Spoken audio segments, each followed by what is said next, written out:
It's 5:58 p.m. and Tom's been sweeping the same aisle for 10 minutes.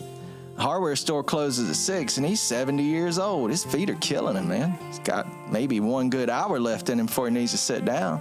The bell above the door chimes and some kid walks in. He can't be more than 16, soaking wet from the rain. "We closing up," Tom says, not mean or impatiently, just kind of matter of fact.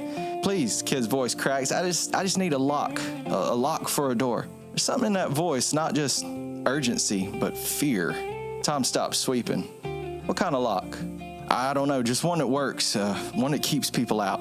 That's when Tom notices a black eye, fresh and still swelling. He doesn't ask, he just walks over to aisle 7 and shows the kids the locks. Kid reaches up for the cheapest one on the shelf, about $8.99.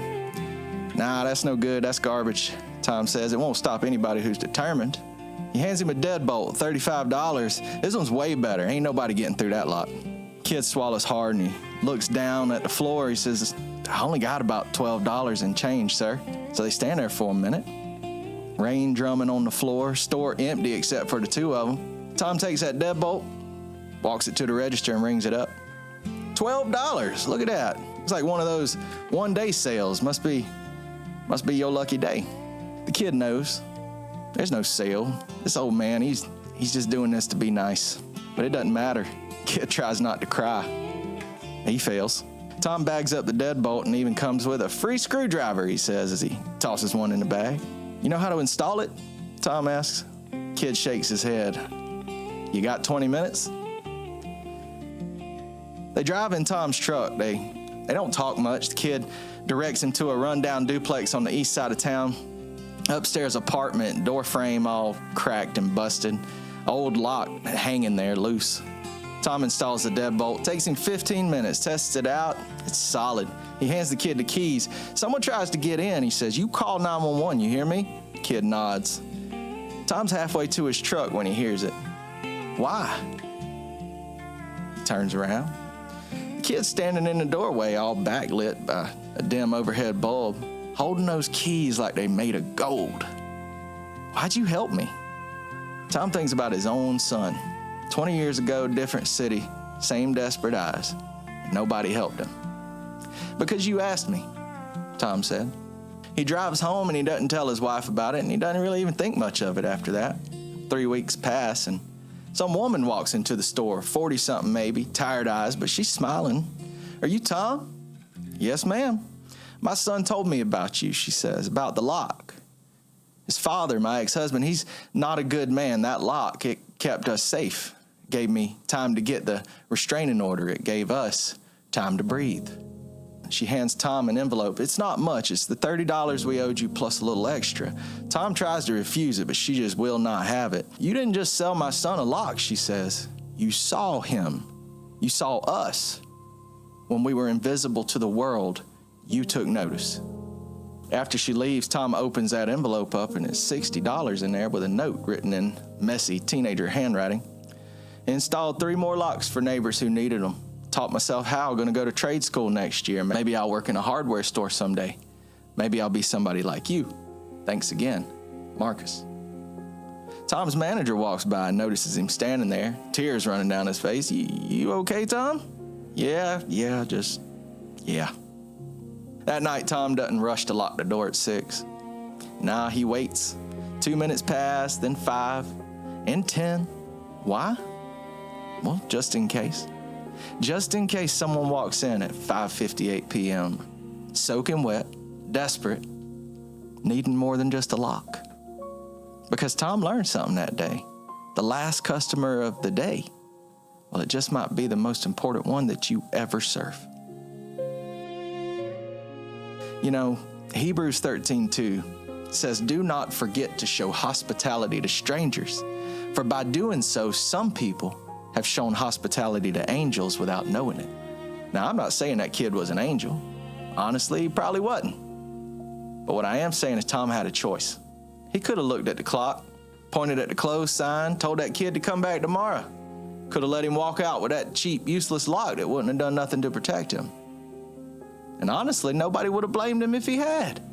He's 70 years old, man. He's been on his feet all day. He just wants to go home. He's got his own problems. He don't need that drama. And you know, If we're willing to be honest with ourselves, guys, most of us probably would have done exactly that. Sorry about your luck, kiddo. We closed. I don't have any extra cash to give you. It's against company policy. Whatever excuse you can come up with. But Tom didn't do that. He saw a kid who was terrified, desperate, and he chose to stop, chose to help, chose to go out of his way to do it. And not because it was convenient. Wasn't nothing convenient about it. Not because he was going to get something out the deal. Tom didn't get anything out the deal. But because it was the right thing to do. Here's the thing about kindness. You never know the full impact of it. Tom sold a deadbolt for $12 and spent 20 minutes installing it. 20 minutes. That's it. That's all he did. But for that kid, for Marcus and his mom, it was everything. It was safety. It was hope. It was someone seeing him when he felt invisible. And it didn't stop there. Marcus installed locks for 3 more families, neighbors who needed help, people who couldn't afford it. Then he decided to go to trade school to learn a skill, to be someone who helps people. All because an old man stayed 2 minutes late and decided that some kid mattered more than getting home on time. Jesus talks about this in Matthew 25. He's describing the final judgment when he separates the sheep from the goat, the righteous from the unrighteous. And he says this, he says, I was hungry and you gave me something to eat. I was thirsty and you gave me something to drink. I was a stranger and you invited me in. I needed clothes and you clothed me. I was sick and you looked after me. I was in prison and you came to visit me. And the righteous people were confused. They looked at Jesus, they said, Lord, when did we see you hungry or thirsty or a stranger or needing clothes or sick or in prison? And Jesus said to them, truly, I tell you, whatever you did for the least of one of these brothers and sisters of mine, you did for me. Yet Tom didn't see Jesus walk into that hardware store at 5:58 p.m., though if we're being honest, that would have been awesome. He saw a scared kid with a black eye and $12, but in God's economy, I guess that's pretty much the same thing. Because when you help someone who can't help themselves, when you stop for the person everyone else is ignoring, you're not just being kind. You're reflecting the heart of God. So here's my question for you. Who's your 5:58 p.m. customer? Who's the person walking into your life at the most inconvenient of times, needing something that you really ain't planning to give? Maybe it's that coworker who's always asking for help, or maybe it's the neighbor who knocks on your door when you're trying to relax, or maybe it's that kid at church who just doesn't seem to fit in and just needs somebody to notice. My brother in Christ, you've got a choice. You can point to the clock. You can tell them to come back later. You can protect your time, your energy, your convenience. Or you can stop. You can stop. You can see them. You can help them. Even when it's inconvenient. Even when it costs you something. Even if you'll never see the full impact. Because here's the truth, man. The kingdom of God is built on moments like this. Not grand gestures, not big donations or large crowds or sacks full of money. Not viral acts of kindness. Just ordinary people choosing to see the person in front of them and do something meaningful. Tom stayed 2 minutes late. 2 minutes. And it changed a kid's life. It changed a mother's life. It changed 3 more families' lives. It also reminded an old man that his life still matters, that he still has something to give, the power to make a difference, all because instead of saying we're closed, Tom said you got 20 minutes. So stay 2 minutes late, brother. Stop for the person everyone else is walking past. See the invisible. Help the desperate. Love the least of these. Be kind to a stranger today, because when you do, you're not just being kind.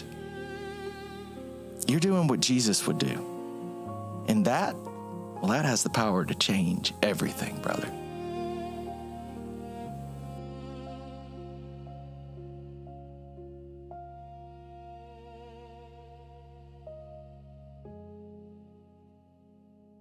That's right, guys. You have the power to change everything. It's a matter of whether or not you're going to do it. You're going to do it. You're going to put your best foot forward. You're going to go and be kind to a stranger. You're going to look for those opportunities to serve others that the world just wants to overlook. That's what we're called to do, man. That's what Jesus did when he was here. He went down and he met the broken. He went down and he met the suffering. He went down and he met the sinner where he was.